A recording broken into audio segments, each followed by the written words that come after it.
Hey, what's up everybody? Jesse here, JRMTB. So today the video is going to be a little bit different. I wanted to get out riding, but I'm battling a cold right now.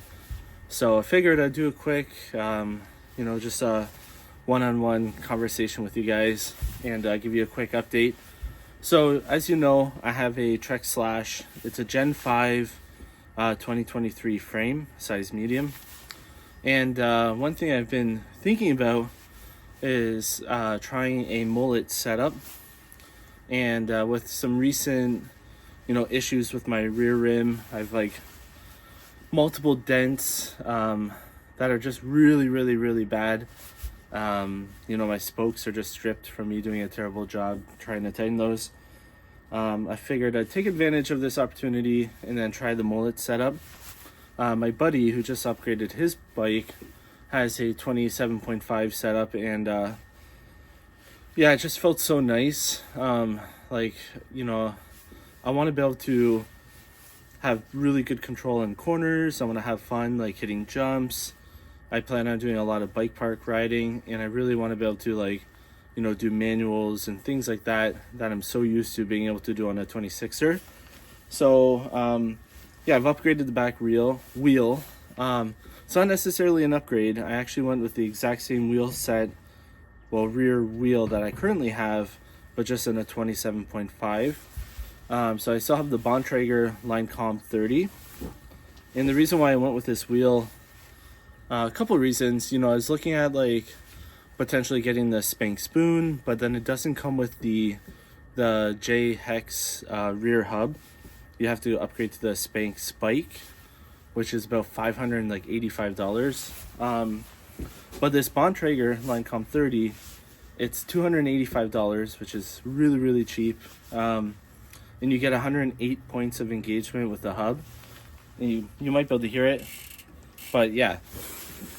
So it's actually a really solid hub, or solid wheel.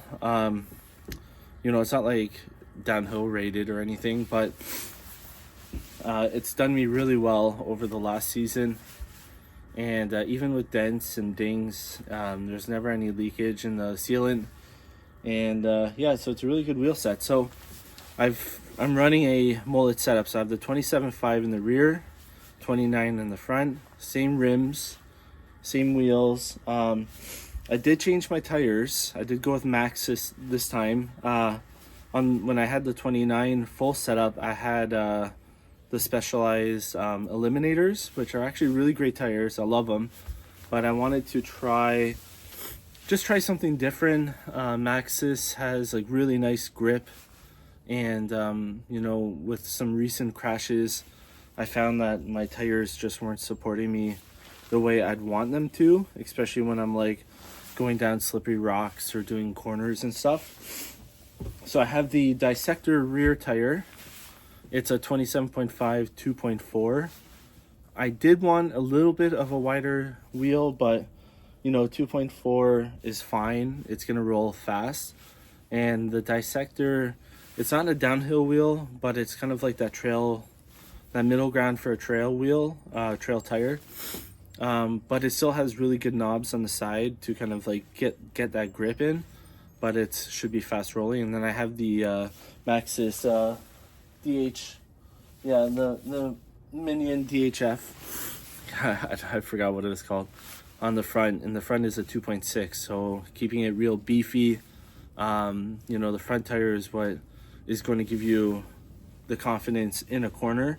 I don't mind a little sliding on the back tire, but I definitely want my front tire to have maximum grip, because that's what's going to give you the confidence when you're riding. Really, you need a really good front tire. Yeah, so the cool thing about the Trek Slash is that it has a Mino link, it's called. It's just a flip chip. A lot of frames, most of the time, will have a flip chip. Some don't, but the opportunity for a flip chip is to change the geometry, and it allows you to play around with different wheel sizes and stuff like that. So right now with the 27.5, I have it flipped to high, which means it increases the bottom bracket clearance and it changes the geometry a bit. Now with the 27.5, it should still remain slack. The head tube will remain slack, just like when I had it on the low setting on the 29 wheel.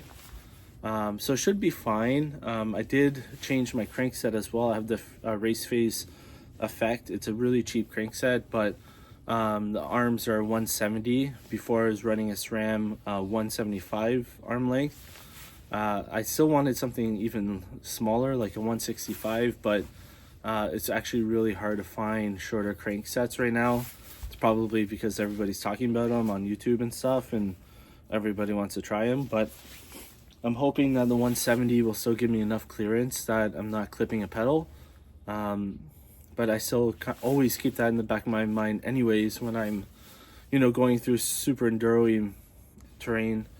I'm always trying to not pedal when I could potentially clip a pedal. So yeah, we'll see. But yeah, that's about it. So I just want to give you the quick update. I really wanted to give you guys a riding video with the Mullet setup, but I'm feeling like trash. So hopefully tomorrow, maybe sometime during the week, I'll do an after work ride, and then I'll show you guys what it's like to ride with the Mullet setup. But I will show you it right now. So let's do it. All right, so my porch is a little tight, but you'll see 27.5 in the back, 29 in the front. I'll show you guys an edited photo of this as well. And then I'll show you the Mino link, which is right here. And so right now I have it set to high. If you were to flip it back, it'd be set to low. And you can see the gap here in the linkage.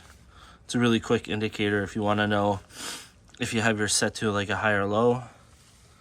If it's set to low, you wouldn't have the gap because it's, bringing this forward and dropping it down. But yeah, so I'm super stoked on it. Yeah, so I'm super stoked on the Mullet setup. If you guys are, considering doing your own Mullet setup or want to know what it's like, yeah, drop me a comment, let me know. I'll let you know what it's like to ride on the Mullet setup, but definitely very, very excited for it. And just a quick reminder too, we do have our Lift Life MTB gear available on our website, liftlifemtb.com. If you leave me a comment, I'll drop you a discount code. But just make sure you like the video, subscribe, and leave me a comment if you ride a Mullet setup or you've been considering it. I'll let you know what it's like. But stay tuned for the riding videos, hopefully this week, and we'll talk to you soon. See ya.